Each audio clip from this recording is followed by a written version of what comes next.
Hello everyone. In today's tutorial, we will learn how to edit the content of your website using Office IQ Studio. So, this is the website I have created with Office IQ Studio. Let's say I want to change this headline "Wake up to the mountain." Simply click on the edit button. A side panel will appear here. Now select the content. Here you can edit your text directly, or you can click on the magic option to choose a headline in different tones like casual, creative or friendly. Next, in typography, you can adjust the font size, font color and background color. Now let's say we have to change the CTA button. So in place of contact us, I will type book your stay, and similarly you can adjust the button size, color, background, spacing.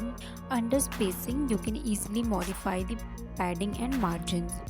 Moving to the story section, I want to change this content, so select the content. If you want to update it, for example I want to replace it with offering cozy and authentic experiences, you can do it directly, or click on the AI magic button and choose a tone you prefer. AI will rewrite it for you. Once you have made all your changes, click on Save Changes and your updates will reflect instantly on the website. And that's it. Editing your website content with Office IQ Studio is that simple and quick.